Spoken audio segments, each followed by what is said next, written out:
Can you actually change someone's mind about abortion in a 5-minute conversation? My guest today is proving that you can, and she's only 18 years old.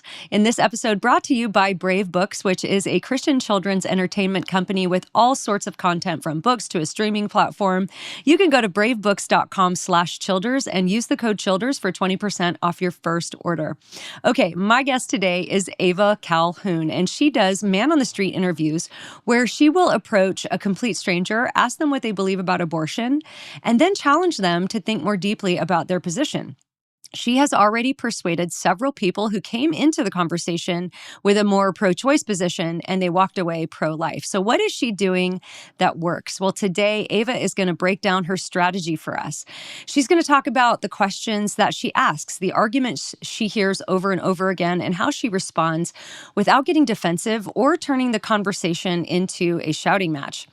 Then we're going to put those strategies to the test. We'll watch several TikToks, which include one of Ava's own conversations, and respond to some of the most common arguments for abortion that are circulating on social media right now.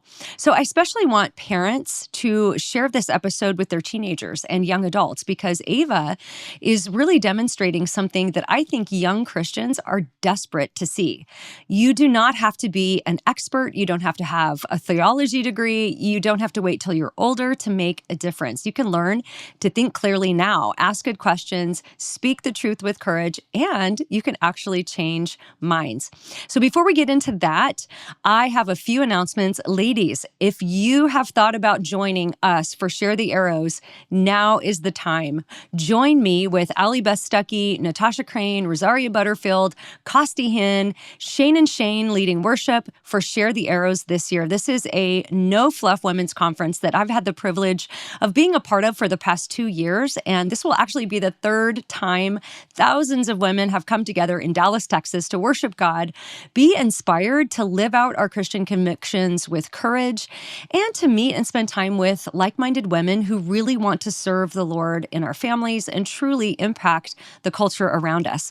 If you can get to Dallas on October 10th, you are not going to want to miss this. Go to sharethearrows.com and you can use my code Alisa15 for 15% off your registration.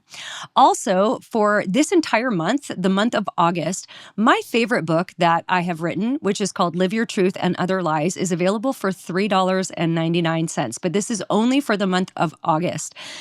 I say that this is my favorite book because I really enjoyed writing this book. It's where I take popular slogans from culture, things like live your truth, things like follow your heart, you only live once, God just wants you to be happy. These sorts of slogans that sound good, they sound pretty, but when we really dig underneath them, we see that not only do they fail logically, but they are totally unbiblical. And actually, we take a look at Scripture and see how the Bible has such a better story to tell. And I think one of the reasons this was my favorite book to write is because I just got to spend so much time in Scripture while I was writing this book. So it's called Live Your Truth and Other Lies, and this month only, you can get it on Kindle on Amazon for $3.99. All right, one more announcement that's super exciting. My first book, which is called Another Gospel, which chronicles my journey of walking through extreme doubt and being in a situation where I was discipled by a progressive Christian pastor. It tells that story, but also takes a look at the common mantras, the beliefs of progressive Christianity, and then refutes them biblically. Well, we have come out with a student edition of this book, which, by the way, is now available on Audible, and I read it. But the exciting news for the fall is our friends at Center for Biblical Unity are doing a study group for teens, and they're going to be going through the student edition of Another Gospel. And I will actually be joining for one of the sessions for a Q&A and to share some things about the book with your students. This is a great homeschool option for Bible class or apologetics class. And you can go to centerforbiblicalunity.com and register. It's $35. That is a no-brainer. I will put the specific link in the notes, but you can find it through centerforbiblicalunity.com.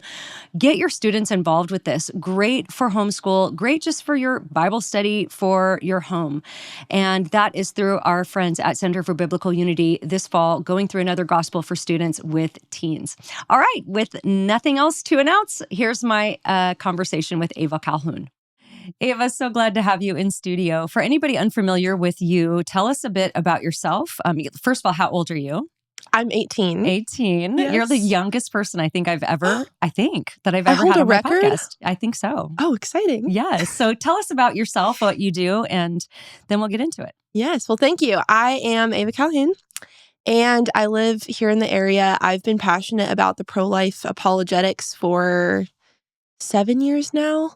And it started whenever I was younger. My mom went through a miscarriage, and I got to see what that baby looked like. And so it just sparked this passion for the unborn. And I also grew up on a college campus. So I've always had this comfort around college students and that scene. And so all of these worlds were really collided this past March when I joined with a ministry called Justice for All. We went to the University of New Mexico, talked to college students about the pro-life apologetics, and just something inside of me was ignited like never before. I was so at peace with the conversations that I had, and I was so passionate about this, and I just knew I had to keep doing it. And so after that trip, I was brainstorming ways that I could do this on my own whenever I wasn't with Justice for All. And that just started to look like doing street interviews. So that's what I do now, and I love every minute of it. That's so cool. And I met you when you were a teenager. Yes. And you were super into apologetics. In fact, I think even way back then, you had a YouTube channel where you were sharing some of this. You've always kind of been wired that way to share this information. So you kind of got lit on fire for pro-life apologetics. So talk to me about what that looks like for you. When you go out to a college campus and you do these man on the street interviews, do you have a whole team around you? Like a producer? Or is it just you? How does this work? Yeah, well, maybe one day. That would be amazing. Right now, it's just me and whoever's willing to film. And I have my microphone. And I've only done one college campus because I started this towards the end of the spring semester. During the summer, college is like, it's so desolate. So it wouldn't really be as effective to go there. I'm excited to start back up this fall, going to college campuses to do it there. But right now, it's just been major cities. So I've gone to Nashville, Helena, Montana. I've been to Seaside, Florida, Boise, Idaho. There's a few others that I'm forgetting. I did it here in Franklin. And so right now, it's just in the cities. And I'll go up to people and just ask, when do you think life begins? That's been the kind of coined question that I've started asking. And I've gotten so many different responses, but I'm excited to see what it looks like and how those conversations change whenever it is back on college campuses. But right now, it's just me and someone that films, and we just go to a city and that's amazing. Ask anyone who looks willing. Wow. I mean, do you think you have to have a certain personality type to do this? Because I think that sounds intimidating to a lot of people, but I would suspect that once you kind of have your question that you know you're going in with, the conversation will naturally follow. And I'm thinking that because sometimes when I speak to students, I will have a question that I know I'm going to start with that always, 100% of the time, they start to open up and answer. Yes. And my question usually is, why are you a Christian? If you're a Christian, that's a great question. Why are you a Christian? And then they want to start giving answers, and then we'll just it just kind of flowers out from there. Yeah. And I assume it's similar for you with your question.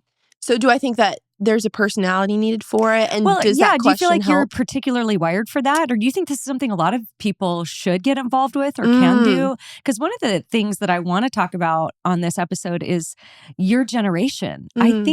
I think it's really cool how I've seen so many kids. I'm sorry, I should not call you kids. It's okay. I mean, we are. Young people from your generation getting so involved with this kind of thing, which for a Gen Xer, I'm kind of like, that's like not what I grew up with. Right. So, extremely different. So talk about a little bit. Do you think it's just for a certain personality type, or do you think this is something like everybody should try at some point? I think both. And so I think that I definitely have a personality that is extremely willing to talk to anybody. Are you extroverted? I'm very extroverted. I'm very observant. I love reading people. I love asking questions. I really care about people. I love having conversations. Like, I think one of the trademarks of my child self was just being inquisitive. And I think I've carried that in different ways as I've gotten older. And one of the avenues has been these street interviews, just where I'm sincerely curious. But I also really care about people, and I just like having conversations with strangers. If I'm at a coffee shop, I'll talk to the barista for as long as I can until the line's getting long. Or I volunteered at a nursing home. I love talking to people of the older generation. And So I just think I'm a people person, so I find it easy to go up to strangers. I don't find people saying no. Like I whenever I go, people disregarding me or rejecting my, question, like, would you be willing if I asked you this on camera? Like, that rejection doesn't really bother me. And so I think that's a huge thing is like you have to be willing to be rejected and just have confidence to be like, shake the dust off your feet and keep moving, because otherwise it'll be very discouraging and you just can't take it personally. So I think in that aspect, those are all personality traits. But I think everyone has a personality that can benefit someone else if you're curious enough about them. And so we can all come from different perspectives and personalities. And if you're curious about someone else, like, they'll usually like you. People always want to talk about themselves. People always want to feel like people care about them. And so if you can have that disposition, I don't think your personality, like, ultimately matters. I think it's the curiosity and the care that you have for other people. And so I would encourage like anyone to just start talking to strangers about things. I mean, we're taught stranger danger, but after you get to this, point in life, it's like you're talking to strangers all the time. So you might as well make it a meaningful conversation. So this is helpful because I'm sure there are people more introverted than me, but I feel like I could not be more introverted. Really? Like when you are mentioning talking to baristas, that sounds like my worst nightmare. Like absolutely my worst nightmare. But that's why I have to push past that sometimes. And I remember reading Greg Kogel's book, Tactics, which I'm sure you've read as well. And being really inspired to talk to an Uber driver. And this was a Muslim guy. I could tell that he was probably Muslim. So I just asked him, hey, are you Muslim? And he was like, yes. And I said, oh, I'm a Christian. And we just started talking and I was like, wow, that was a lot easier than I thought that it would be. And so it really forced me to kind of get out of my bubble. And so I would imagine that hearing you talk about this could even be inspiring for us introverts to talk to people in our real lives, even if we don't have a camera or a microphone like you have. Totally. This is something that all Christians are called to evangelism. We're all called to share the gospel and make disciples. And so hopefully this will be inspiring for introverts like me as well. I hope so too. Do you ever feel like you're in danger? I mean, have you ever had anybody respond in a really almost scary way, like harassing comments, anything like that? Harassing comments, definitely. I think especially at University of New Mexico, when I went, there was like protests that were happening. And so people had megaphones, which actually are not allowed on public college campuses. Like you can't have a megaphone and be shouting things. And so they were taken off campus. But it was very interesting because of the things that they were yelling at us and just essentially trying to be a distraction, which that's going to happen. And you just have to kind of roll with the punches and really zero in on who you're talking to and speak a little louder. Like you just have to be adaptable and adjust. But yeah, there were some really harsh things that were said. Especially when it comes to life, there were people that would say things like, I hope that you can't get pregnant. I hope that your baby's, whatever. You should have been aborted, things like that. And it is incredibly hostile.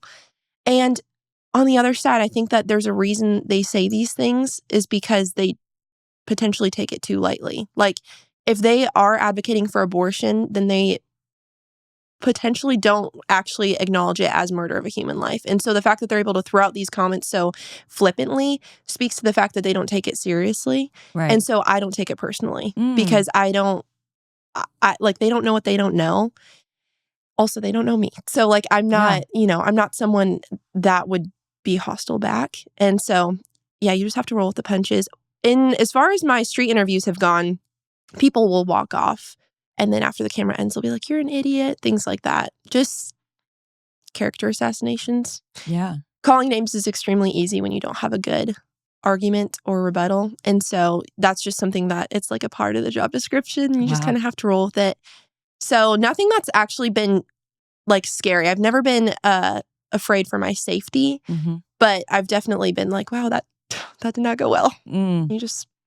And I would imagine in those moments, you'd be recalling scriptures like we wrestle not against flesh and blood. I mean, you're a godless world is going to act godless, and we have to maybe do the best we can to de-escalate and disarm in a way that could potentially make a point to somebody who's listening. Yes. Do you feel like, generally speaking, you can tell where it's going to go? I mean, 'cause the reason I'm asking this is when you do college events, like I asked Frank Turek this once because he does so many college events.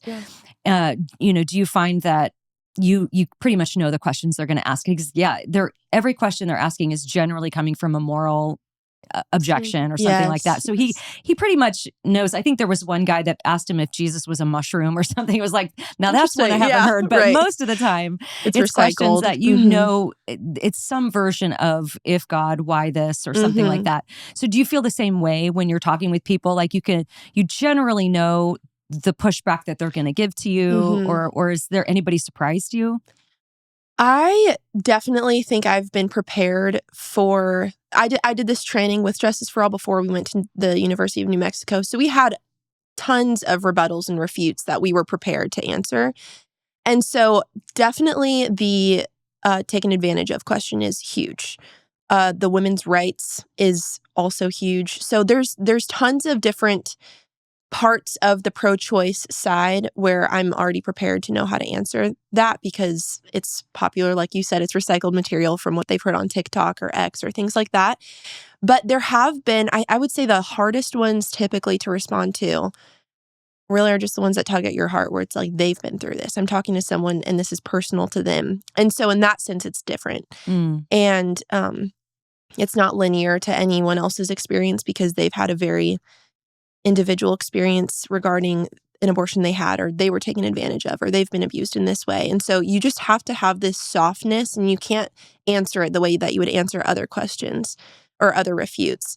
And so in that way, they're different because every person is different. But there definitely are those conversations where I walk in and I'm like, okay, I've heard this one before, and I am prepared to know how to answer that. And so I would say it's probably both. Yeah. And what do you do? Are you ever nervous that they're going to say something that you don't know the answer to? And how would you handle a situation like that? It's a good question. I think there's always, that curiosity where it's like, I wonder if they're going to have something different to say or something fresh where I'm going to be totally taken aback.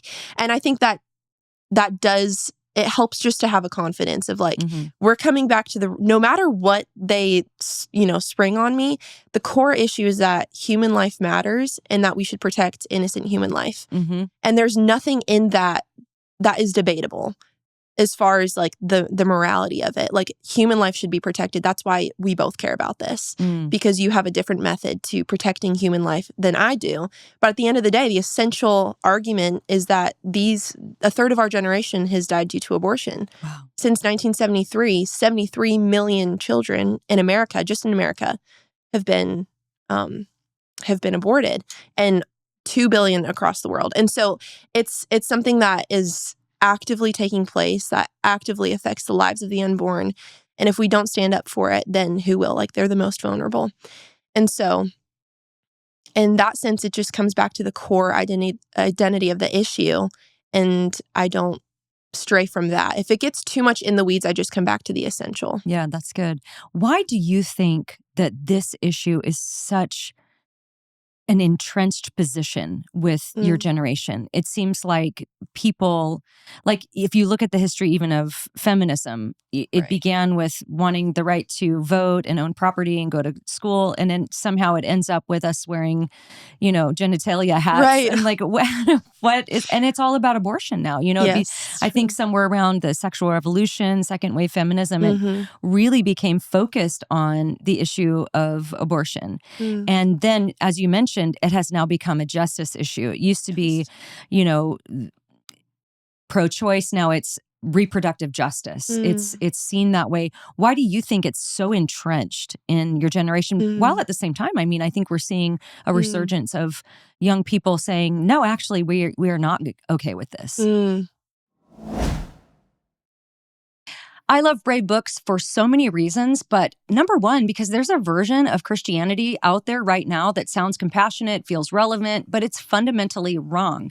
It's really shaping the world our kids are growing up in. And this is why I love that Brave Books is coming alongside Christian parents to refute some of these unbiblical ideas that are masquerading as Christianity. Take a look at some of these. This is from Frank Turek, Milo's Mission, which talks about bravery and responsibility. This one is really important. Elephant Elephants Are Not Birds, a story about identity and who we are, and that we can't really change our fundamental identity. We have biblical principles like pride comes before a fall. I love these books. I have gifted these to so many people because we have to prepare our kids to stand strong in a very persuasive and confusing world. So right now, when you join the Brave Book Club to get a new book every single month, you're also going to get a free starter kit and free access to their parent-vetted streaming platform, Brave Plus. On top of that, you can get 20% off your first order when you use the code Childers. So go to bravebooks.com/Childers today and use my code Childers. It's a great question. I think it's entrenched in our generation because our generation is extremely passionate. Like, I think that is a marker of our generation, whether they're passionate for the right things or for the wrong things. A lot of us have strong opinions and we want to be boots in the ground in whatever we're passionate about. And so I think that's part of it. And I think the other part is that there's this desire for unrestraint and complete freedom. And so I think the abortion topic feels like it limits women. And I think a lot of people think that if we're making laws against abortion, against the intentional killing of an innocent human life, then we're just holding women back from their full potential. And so I think that gets people geared up because this desire for freedom and unrestraint is so rampant because we think that we should dictate our own lives and exactly, we should be able to climb the corporate ladder or whatever else, And so I think that that's potentially, from my perspective, what has been the biggest reason that it's so entrenched in our generation. Yeah. What do you think it'll take to change minds? Because one of the things that was so encouraging to me when we were talking off camera a while back, actually, was that you've been successful in actually changing the minds of several people. That's really cool. Talk about that a little bit. And how did that go? And how did you know, when did you know, oh, I think I've really gotten through to this person? I love this question because it brings back great memories. I mean, anytime when you know the truth and someone else is able to acknowledge it and actually come to the side of truth, it's like so refreshing because you have, for every one person that, is actually compelled by your argument, there's 20 that just, kind of shoo you away. So there were about 6 students at the University of New Mexico that I was able to talk to, and they were like, wow, that makes a lot of sense. You know what? The protests, going back to what we said earlier, the protests was a huge advance in what we were doing because we were extremely peaceful. We were extremely cordial. We were very respectful. We weren't threatening anyone. We weren't yelling at anyone. We weren't calling anyone idiots. Like all the things that the other protesters were doing, we weren't. And so it was extremely evident what side was hostile and what side was cordial. And that was one of the reasons that there was a group of 3 guys that I talked to, and they were like, what even, like they stopped mid-sentence and they're like, what are we even doing here? Like, look at them. I'm so sorry that this is happening to you. Wow. Like we see this all the time at our college campus. People are hostile. They won't listen to you. You've been listening this whole time. Like it was like something clicked and they saw the contrast. And then on top of that, it was like like I just saw the layers unravel where they realized, I mean, you guys are just fighting for babies. Like babies shouldn't die in the womb. And then it was like they came to the conclusion. And these were guys? Oh, yeah. Yeah. And so, and then the other people were, there was street interviews and things like that, that typically the people I'm able to convince are the people that think like, well, it doesn't affect me. Because it doesn't mean that they don't think it's murder. It just means that they don't see why they should stand up for it not happening. And so that's where it's like, okay, well, a lot of things don't affect you. Like I usually after that will say, well, do you vote? And most of the time people say yes. And it's like, okay, well, you vote for things all the time or you believe things all the time that don't affect you. Like you have strong beliefs in something without a shadow of a doubt, but it doesn't always affect you, And so there's just this persuasion that comes whenever you're able to realize that just because it doesn't affect us doesn't mean we don't care about it. There's tons of things that don't affect us that we care about. Yeah. And so it's amazing whenever you're able to have those conversations and it actually leads to someone being convinced. And I think too, this could potentially be encouraging for people that are wanting to do things like this. I've really had to realign my expectation, because the first time that I went out with Justice for All at the University of New Mexico, I was thinking, I have all the answers and we've been so equipped. And I am so sure, like philosophically and morally and politically, like this is biologically, this is a life. There's no debate about it. And so I thought it would be much easier to have those conversations, because I was like, from any standpoint you come from, I know that this is true. And it's just been interesting to see that some people are just, their hearts are cold, and you just, it's hard in a single conversation to soften a cold heart. And so that's where I've had to really reset my expectations and be like, the point of this conversation is to have a conversation. And if I have expectations beyond that, then most of the time I'll either be disappointed or I'll be discouraged from doing it. And I don't want that to be the case, because I know that the Lord has equipped me with a passion for this. And I don't want that light to be dimmed just because I've been discouraged. And so I think the expectation that we have really matters whenever we go into a conversation. And so just being willing to have a conversation is the point. Because like I think I mentioned this earlier, people are always willing to talk about what they think. People want to give unsolicited opinions and advice, and they want to talk about their worldview. And so if people care enough to ask them about it, they are 99% of the time more than willing.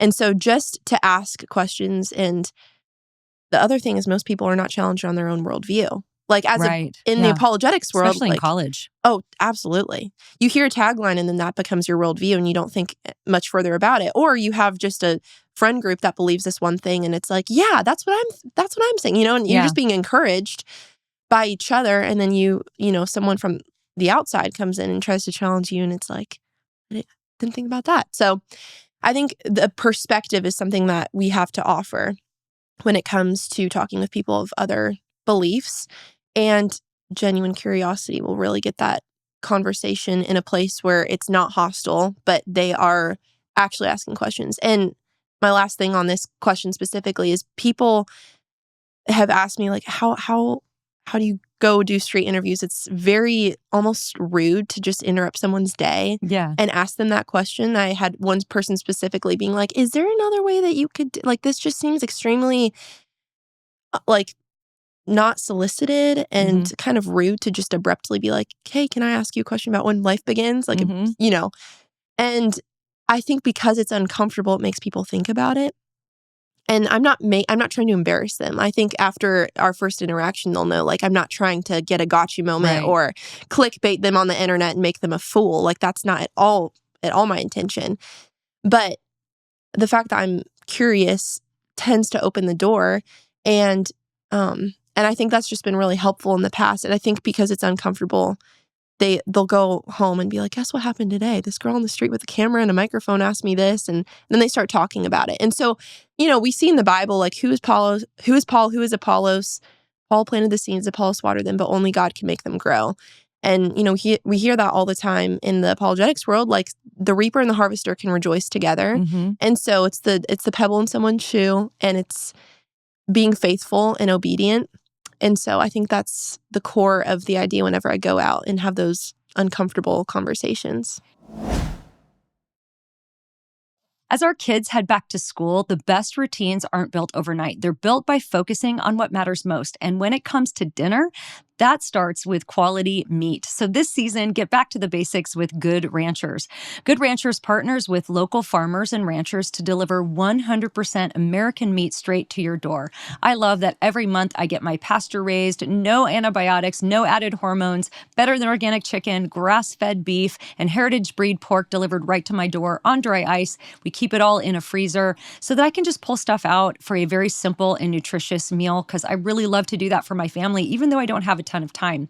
So it's the kind of quality you can actually feel good about serving to the people around your table. And for a limited time, you can get $50 off your first Good Ranchers order. That means you can build your own box, which is amazing. First thing I did when they rolled out the new build your own box was I went on to the website, I adjusted my box, and got all of the cuts that I love. And this starts as low as $129. So visit goodranchers.com/Alisa today to get $50 off anything on their site. Remember, it's goodranchers.com/Alisa for $50 off. You can also double the free meat with every order on top of the $50 off when you start a plan today. So go to goodranchers.com/Alisa today. Switch to American meat delivered. You make such a good point about the expectation, because I'm thinking back to my conversation with the Uber driver. One of the things that sort of encouraged me to go ahead and just have the conversation is I grew up doing a lot of street evangelism. Oh, and so much of it was wonderful. Yeah. And so I'm not like throwing anybody under the bus with that, but there was definitely this expectation of you need to get the salvation commitment decision, the name on the card. Right. You need to bring in the net, pray the sinner's prayer. And it just didn't happen very often that you would begin a conversation with someone and it end with, okay, yeah, I want to become a Christian. What do I need to do? People are typically too prideful to admit it too. It's just like, it just typically, I mean, when you think about saving faith, I mean, and you hear people's testimonies, generally it wasn't just like, oh, I just heard this for the first time and 5 minutes later I trusted in Christ. I mean, that's not usually how it goes.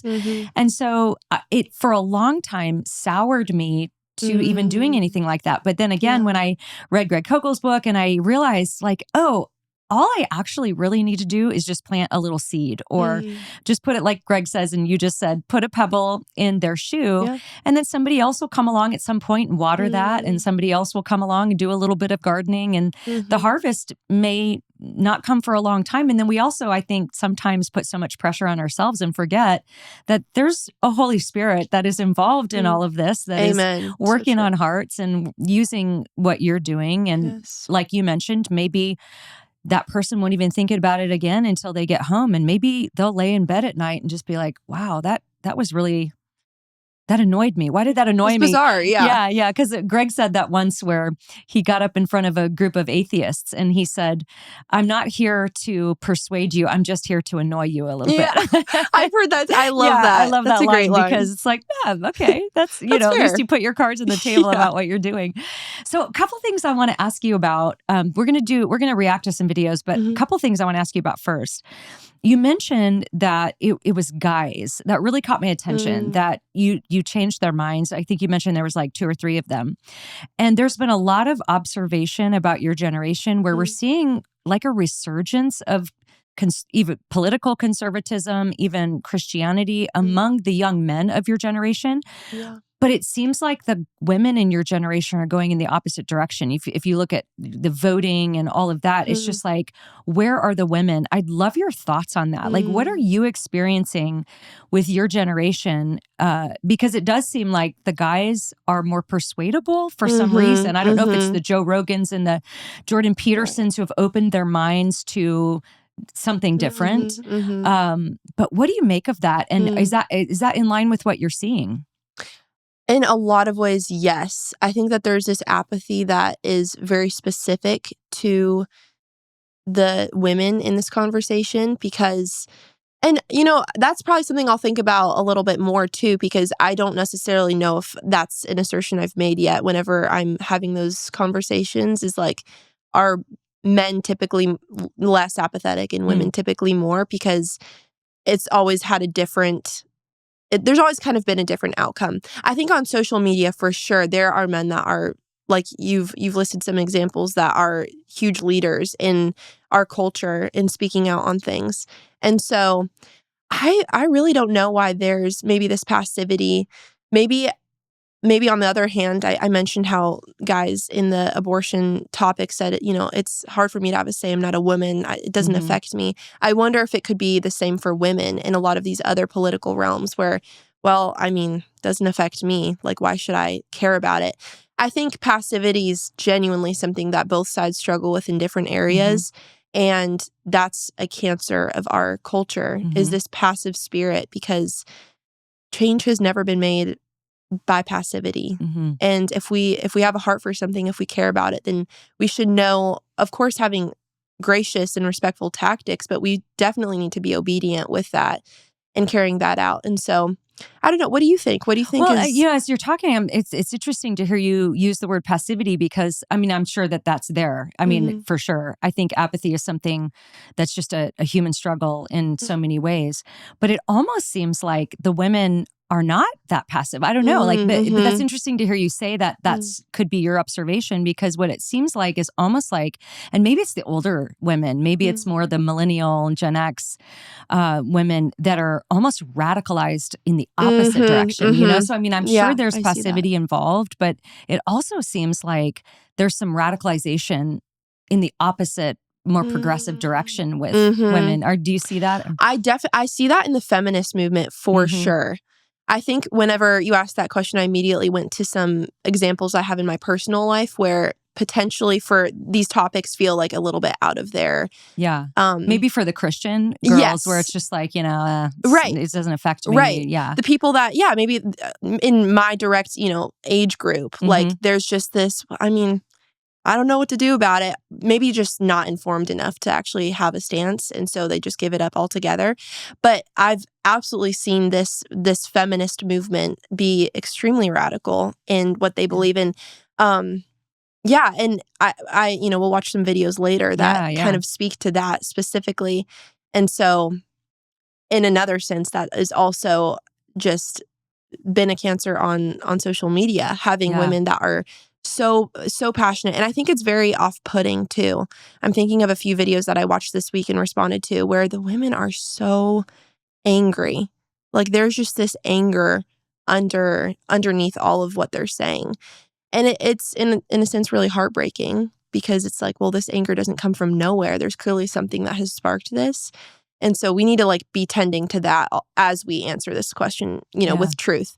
But I would 100% agree that in the feminist movement and potentially in other areas too, just there's this anger and hostility.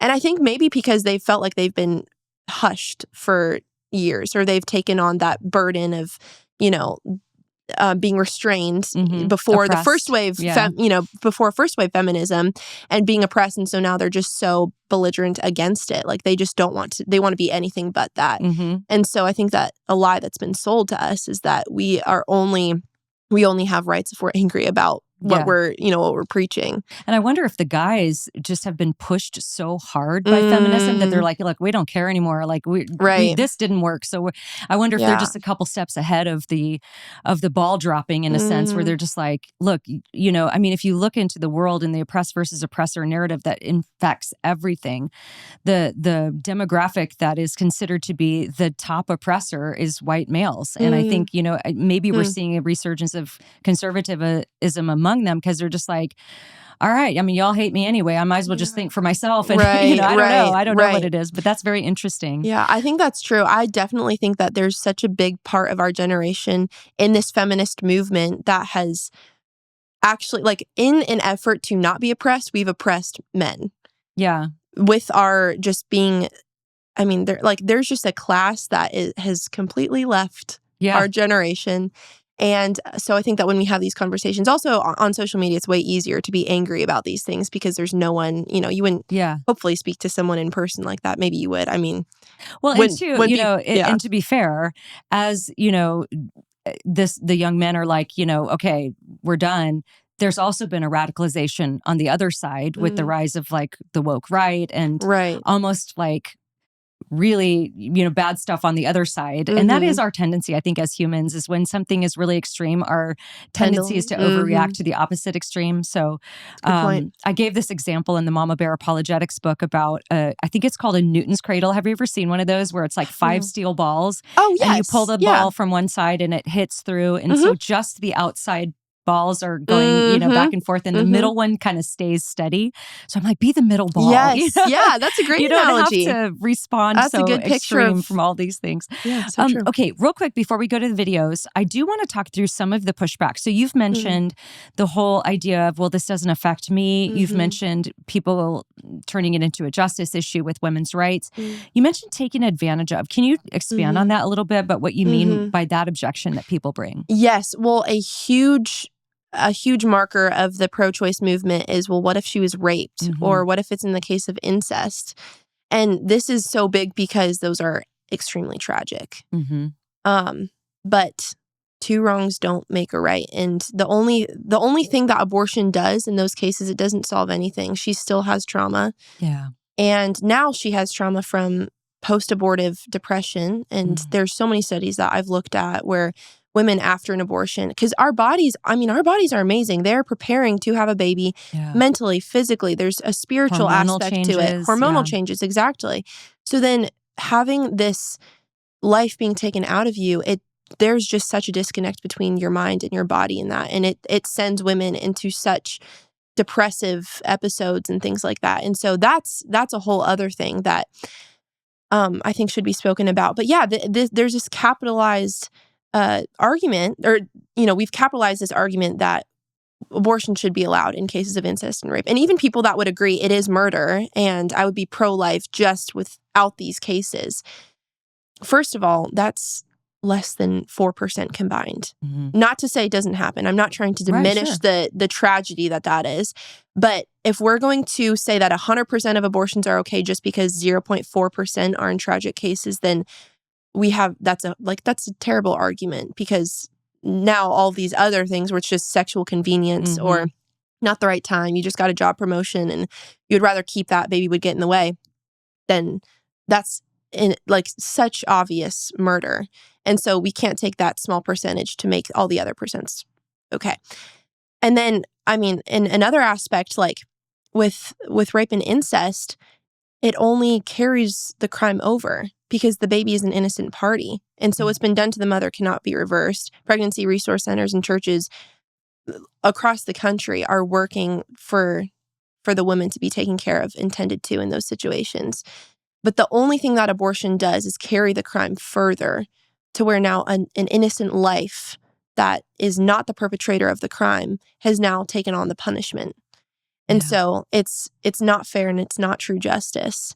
And to speak up for those lives is absolutely crucial when it comes to just our moral perspective.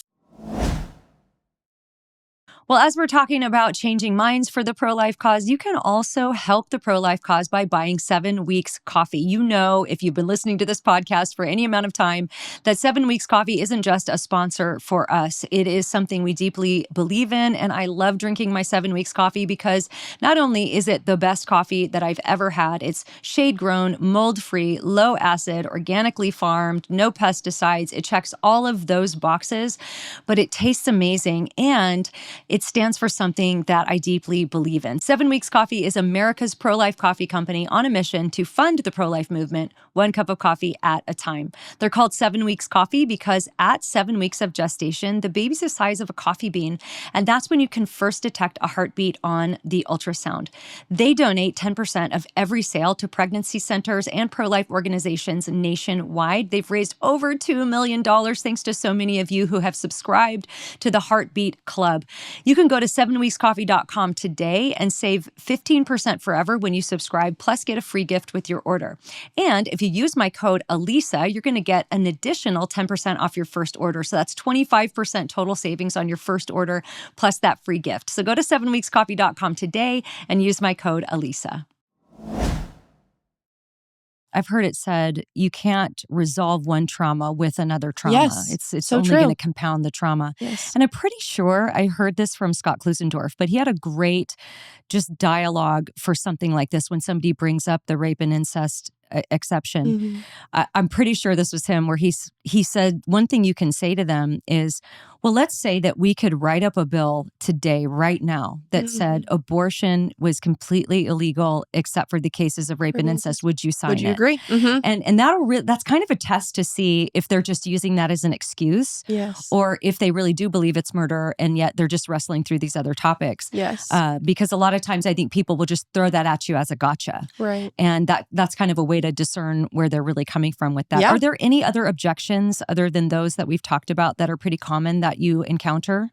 I definitely think that it doesn't affect you is really big. I think the women's rights, like, well, it's her choice. We're pro-choice. We want her to be able to choose to have this baby or not.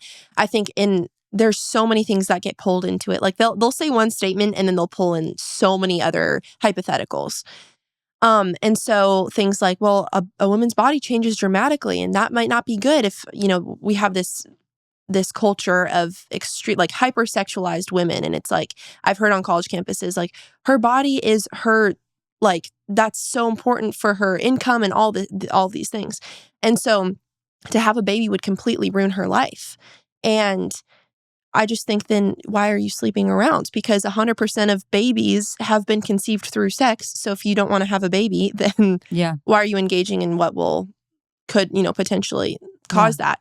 And I think also the poverty issue is a really big one, because people think that if they're going to be born into poverty, I actually talked to a man in Nashville who said that, these children are going to be brought into poverty. And I said, so is it better that they are dead than live through poverty? And he said, oh, absolutely. Wow. He said, it's absolutely better if they're going to be born into poverty to just die. Like, well, that most of our world is in poverty.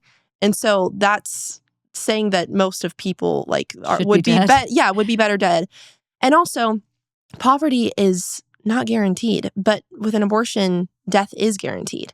And so there's so many people that have had a successful life coming from poverty. Like, poverty is not the end. That's such a hopeless... And it's also a little bit relative, like what one person would consider to be poverty versus somebody else, And just because... And I want to commend... I think it's honorable that you care about quality of life. But then in that way, we should just be putting our efforts towards that instead of getting rid of life altogether, because the potential of poverty is high. Especially with some areas that he was speaking to specifically in Nashville. He's like, you see homeless people on the street. And so I'm like, it doesn't make sense, because I still believe that their life is valuable. Yeah. And there are so many choices that are made that keep people in poverty. And there's so many choices that are made that take people out of poverty. Yeah. And so life is not dictated by your financial circumstance. It's dictated by the inherent value that we have as humans. And we should protect that regardless of the quality of life or the potential for the quality of life after. Well, it's a bizarre assumption, too, that like most of the abortions are in the homeless community. Like, I don't think that's really true. But, True. All right, very so true. let's watch some of these videos and respond to some of this, because these are some of the pro-choice, reproductive justice talking points that we see on TikTok. So let's take a look at this first one here. I'm a Christian who supports abortion, and here are all reasons why. First, it's never condemned in the Bible. The Bible doesn't even say life begins at conception, so then you could draw the conclusion that abortion is murder. And actually, the only evidence we have for when life begins is in Genesis, when God describes the breath of life. This is why Jews actually believe life begins at first breath. Two, it doesn't really even mention abortion, besides when a priest prepares an abortifacient or bitter water to a man who believes his wife is cheating on him. The only explicit mention we have of abortion in the Bible is not condemned. I also believe God gave women power to create life, and with that, shepherdship over the creation of life. If God wanted men to be in control of reproduction, she would have given them the power to do so. But she didn't. It's important for women to have the control over reproduction. Hence why God gave that power to us. What do you think about that? There's so much packed into that video. And of course, with the format of TikTok, things are just like piled in, and then they don't give reasons for it. They just bring it in there. The thing I found interesting and why I sent it to you was that she said the only basis that we have for when life begins is in Genesis, when it says God breathed life into man. And that is not at all true. Like we have in Psalms, before the foundations of the world, I knew you and I knitted you together in your mother's womb. And also just from a biological standpoint, that's not when life begins. Right. There's nothing magically that happens through the birth canal that suddenly gives you your humanity. And so I just think that there's so many things wrong with that. And just because there's a Jewish belief that it begins at first breath does not mean that that does not diminish human value or the fact that it is a human. Right. And I'm glad you went for the Genesis, because I'm going to go for the Numbers passage Go for it, yes. But you're right. This is a very common progressive Christian objection to pro-life. And it's often, they appeal to that, life begins at breath. But I mean, all throughout Scripture, the Bible talks about babies in the womb as if they're fully human Yes, and alive. yes. Before I formed you in the womb, I knew you. There's also John the Baptist Yeah, leaping in his yeah. mother's womb. And the early church, we have the Mhm. tradition of the church. You read the Didache, where there are specific prohibitions against actual abortion that was going on in that time and place too. So not only does the Bible teach that, but early Christians practiced that. They rescued little girls out of the garbage dumps. That's why so much of the early Christian movement was so heavily female, because Christians knew that all humans were made in the image and likeness of God and therefore should not be killed, whether they were in the womb or outside of the womb. And there certainly were chemical abortions back then. But I want to go after this Numbers passage because this is something that is so often claimed. And I just want to ask, like, have you actually read what you think you're talking about? So this is coming from Numbers 5. And if anybody thinks that what she said is true, just go read Numbers 5. Because first of all, the bitter water was not an I can never say this word, abortifacient. What is the word? I can never say it. It's just one of those words like my father-in-law can't say the word cinnamon. I can't say abortifacient. We know what you mean. You know what I mean? Yes. But it's not. It's what the bitter water was a mixture of water and dust from the ground of the temple. That does not induce an abortion. And the whole passage wasn't even about abortion, because if you read the passage carefully, the woman wasn't even necessarily pregnant when this would happen. So let me just pull this up, because I think it's important for us to maybe read this a little bit. Yes, please do. Okay, so this is Numbers chapter 5, verse, I'll start in here in 11. It says, "And the Lord spoke to Moses, saying, speak to the people of Israel." And so first off, just notice this is God commanding this. So this is very important. "Speak to the people of Israel. If any man's wife goes astray and breaks faith with him, if a man lies with her sexually and it is hidden from the eyes of her husband, and she is undetected, though she has defiled herself, and there's no witness against her, since she was not taken in the act, and if the spirit of jealousy comes over him and he's jealous of his wife who's defiled herself, or if the spirit of jealousy comes over him and he's jealous of his wife, though she has not defiled herself," either way, whether she's done it or not done it, and he's feeling jealous, "then the man shall bring his wife to the priest and bring the offering required of her, the flour, the barley, and he shall pour no oil in it." So it's giving a little bit about how to do the grain offering. And then it says in verse 16 here, "And the priest shall bring her near and set her before the Lord. And the priest shall take holy water in an earthenware vessel and take some of the dust that is on the floor of the tabernacle and put it into the water." Okay, that doesn't cause abortion. That's water and dust. So let's start there. "And the priest shall set the woman before the Lord and unbind the hair of the woman's head, place her hands on the grain offering." So there's kind of some ritual stuff that's happening. "And then and in his hand, the priest shall have the water of the bitterness that brings the curse. Then the priest shall make her take an oath, saying, if no man is lain with you, and you've not turned aside to uncleanness while you were under your husband's authority, be free from this water of bitterness that brings the curse. But if you've gone astray, though you are under your husband's authority, and if you've defiled yourself, and some man other than your husband has lain with you, then let the priest make the woman take the oath of the curse and say to the woman, the Lord make you a curse and the oath among your people when the Lord makes your thigh fall away and your body swell." So there's a lot of debate over what that means. It's very ambiguous. It's a little bit vague. It says, "May this water that brings the curse pass into your bowels and make your womb swell and your thigh fall away, and the woman shall say, amen, amen." So it's weird. Yeah, I mean, I'm not going to say it is not strange, but there is actually no mention of her even being pregnant here. And so in 2011, the NIV translated miscarry from this verse. That's how they translated your thigh falling away. But there, if you can look at the different translations and how it's mentioned, and that was something that was actually introduced to the Bible through the NIV in 2011, because she's not even necessarily pregnant here. And there's actually, if you read the Mishnah, which the teachings of the Jews outside of this, there are specific instructions for the woman that if she's pregnant, she shouldn't do the bitter water. And so this is not talking about an abortion, first of all. And it is strange strange, but think about what this is. This was a woman's protection because, first of all, in most cases, nothing was going to happen to her because it's dust and water. Right. And so ultimately, the decision was up to God that if she really was lying, if she really had committed This is the adultery, proof. then God could actually make something happen Right. to prove it. But in most cases, this was a way for her to prove that she was innocent, especially if there were no witnesses in a culture that, where women maybe didn't have as many rights. So this was a right she could have to go, and the husband could, go through this whole, granted, weird ritual. But most likely nothing was going to happen because that's not... You're innocent, you're innocent. Yeah, if you're innocent, you're innocent. And then the Lord could intervene supernaturally, perhaps if, that's where that's language of the curse is brought in. But ultimately, this is a way for her to not be abused or be unnecessarily divorced just because he suspected her of adultery. So there is so much going on TikTok where if people would actually just read it, you'd see that that's not at all what's going on. And that is not an explicit mention of abortion. And so, yeah, that's what I have to say about that. That's so good. I think that's great information, and just understanding like that context is so essential to this argument, because I've heard many debates where this is what they bring to the table. Like, well, God actually condones abortion, and the context is king, you know? And so I love the points you brought up. I think that's essential in responding to this specifically. Yeah, I think people really, they like to focus on that NIV translation that says she'll miscarry.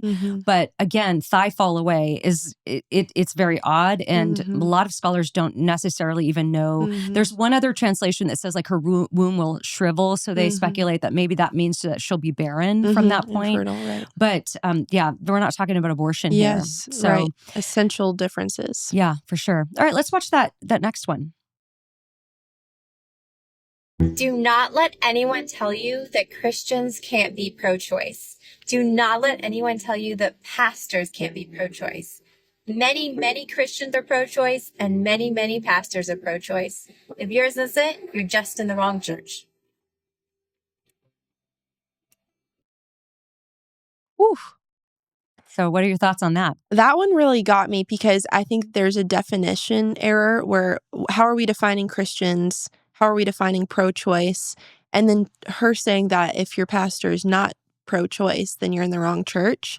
How are we defining church and Christian and all of this? Because if you don't value life, I don't want to be shepherded by you.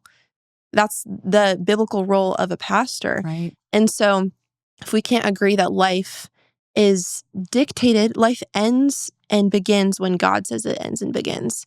And that to interfere and intentionally end the life of an innocent child, if my pastor can't agree that that's murder, then I certainly am at the wrong church. And so I think there's a huge definition error where, okay, maybe people will proclaim to be Christian and they'll also say pro-choice. Something they had to sacrifice something on one of those altars. Either they're sacrificing who Jesus says he is and biblical values on the altar to call yourself pro-choice, or there's also that potential that you are just now coming into the family of God and you're still learning things, and you now have this new identity as a Christian and you still have some old beliefs, and there's a lot of place for conviction. And, of course, those things are absolutely things that can be, there's grace for that specifically. But if you are a seasoned Christian that has biblical values, that follows Jesus and takes him at his word and believes that life is valuable because God says life is valuable, and we do not set the terms by what we dictate right and wrong. That is something that God that's objectively morally in his hands. Yeah. Then you've just taken the position of God. If you say, I'm going to claim this title and I'm also going to proclaim that this can coexist, because now you've just made a God in your own image. Yeah. And it's extremely sad. It is sad. And, could somebody trust in Christ for salvation, believe the gospel, and be confused about this issue? Of course. As a matter of discipleship, that could get worked out. Can a pastor be pro-choice? If he's a false teacher, he can. Because that's what the Bible describes a false teacher as, Yes. basically approving of sin. You know, Yes. basically when Jesus writes the letter to Thyatira and he says, I'm going to cast Jezebel on a sickbed because she was leading people astray with sexual immorality. Mhm. And that's all tied in, not only sanctity of life, but with the abortion issue is the kind of the god of sex, that people are worshiping the god of sex, you know, Right. ultimately. And so if a pastor is saying that abortion is not a sin or that it's not murder, well, he can call himself a pastor, but according to the Bible, he's a false teacher, and you should definitely run and definitely find a different church, would be my opinion on that. So It's very true. yeah. Very true. All right, let's watch that next one. If a man wants to go and shoot a pregnant woman, should he be punished for that crime since it's a double homicide? Well, obviously, yes. So when a woman has an abortion and she takes that innocent life herself, why is that not wrong? I see what you did there. Oh, that's smart. That's very intelligent. That's very intelligent. All right, so I actually don't have an answer for that one. That was a good one. I love that. Yeah. That's amazing. Yeah. So you know her, right? Yes. So this was actually on my show, on my channel. This is my dear friend Hannah, and we have kind of worked together in street interviews, and also we've done panels together. She is a huge part of what brought me into kind of the fold of like public speaking on these topics. So she was my very first co-street interview person. So we did this in Nashville. This was the man I was referring to earlier that spoke to poverty. And initially I was having a conversation with him, and she was filming. And towards the end, she was like, do you mind if I say a few things? Because it was just dead end after dead end and doubling down and so this straw was man after fallacies. lots of conversation After with him. a lot of conversation. Interesting. Okay. So the whole video is on YouTube on my page, and you can kind of see how we try to take down this idea that just because you're going to be in poverty, it doesn't mean that you don't have, you're not valuable as a person. And so then she stepped in and she was like, do you mind if I speak to some things? Because she had caught things that I just didn't, which is so helpful when you're in the heat of the moment and you're trying to think through all these things. And sometimes you just don't have fullness of clarity. So I was very thankful because she had 2 moments with him. This is just one of the 2 moments where he was like, I actually have nothing to say to that. Wow. And so she got him to agree on the first premise, which eventually led to that conclusion that then why is it right if a woman does it herself? So I'm just very proud of that interaction. Yeah. And it was amazing to see that unfold, because a lot of times there's that doubling down. And actually, if you watch the whole interview, the second time that she got him to kind of admit like, oh, actually, yeah, there's some leaks in that thought system.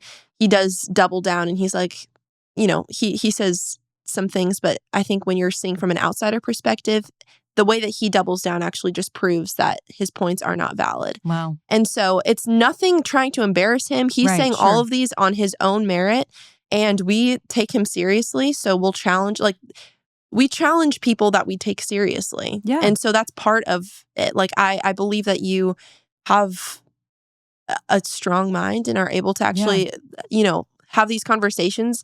And in a lot of ways, I think that you are confused, which is why I think it's good to have this conversation. But you just see it displayed in this format, really, I think, in a helpful way, where it's like, I'm not trying to have a getcha moment, but it just happened because there are so many cracks in this ideology. Right. And I really appreciate about you, because I remember when we met for coffee a while back, you were saying like you really want to do this in a way that's not just like gotcha, not just embarrassing people or trying to make fun of people, but you're really honestly trying to change minds. And I think that's a way that is reflected in the way that you approach people. So we're going to watch one of you now interacting. So let's go to this next one. I'm curious, do you guys think that abortion should be legal through all 9 months? I think women can choose whatever is right for them and make that choice whenever they want, and it's not my business. Yeah, I think it depends on the person, of course, especially like whatever they feel comfortable with. And a lot of times there's so many health issues with pregnancy that like it'll be like the mom is determined to die. And I think absolutely then. And like even other times too, just like, yeah, I think whatever. It's the woman's choice, I think. What do you think, in your opinion, she's choosing to do? whatever's best for her. We're 17. We don't. Yeah, we don't are know about 17. That's okay. I'm 18, so I know that we're kind of all in the same boat. In Montana, abortion is actually allowed up until 6 months. And so I'm just curious if you think that that's like wrong because they're blinking, they can hear their mother's voice, they're sucking their thumb in the womb. So does that indicate life and should we protect that? It's not a part of the question for me, and I don't want to answer it. I think we're That's very interesting that they were very certain in the beginning and then kind of waffling a little bit. And by the end, just like, we're 17. What do we know? Right. And I don't really want to answer that. Right. So unpack that for us. What do you think was going on in that conversation? Well, I agree. I thought it was very interesting that they initially had a strong standpoint and then pleaded essentially ignorant because of their age. Like they weren't allowed to have this opinion. And it's like, well, you already stated what you believe. And so I'm just trying to like go draw it to the next thing, the next conclusion. And ultimately, you cannot get to a point where you say on camera in front of people in this conversation, like, yeah, I mean, if they're sucking their thumb, they can hear their mother's voice. They have brainwaves and a heartbeat, same brainwaves and heartbeat and 10 fingers and 10 toes that they'll have after they're born. To say that should not be taken care of and to say that it is okay for that life to be taken away is just extremely humbling. So I don't think many people are willing to actually go to that conclusion with you, which is sometimes why they bow out. I had another girl the same day just walk off and say, yep, we're done. It's like, okay, yes, we are. And that's completely fine. Like they really can do that. It doesn't offend me. People are like, is that embarrassing? It really is not. Because if they agree to have a conversation, then I'm not overstepping. I'm not forcing a camera and a microphone down their throat. Like they have full ability to either, oblige or not. And so I don't find it embarrassing or anything like that. But it was very interesting because clearly they all had views, but they didn't want to back it up. And I think if they walk off, that's a sure sign you've left a pebble in the shoe there. I hope so. Yeah. I really hope so. And I think too, just a perspective that I have coming into this is like, I care a lot about people in general. I really, really care about children inside the womb because I've seen I have a personal story with it with my brother Jeremiah. I mean, I held him in my hands after my mom had miscarried him. And so I just remember from that moment thinking, I was 8 years old and I was like, how could people think that this isn't a life? Like, I saw it. And so, still brings tears to my eyes because I see it as such a precious life. But then I also have to remember that the people that I talk to in real life were also at that point and that I should give them their humanity by being respectful. I take very seriously the scriptures that talk about first Peter 3:15 that says, always be prepared to give an answer for the hope that's in you. But the qualifier is to do this with gentleness and respect. And then Colossians 4:6 that says, walk in wisdom and grace, be seasoned with salt so that you know how to give an answer according to each person. And so there's this command biblically where we stand up for truth. We do not shrink back whenever we are met with adversity. In this world, we will have trouble. Take heart. Jesus has overcome the world. And so we have this power that works within us. Though we wrestle not against flesh and blood, we have this power of the Holy Spirit that is able to soften hearts and able to convince minds and save souls. That's not my job, so I don't put that pressure on myself.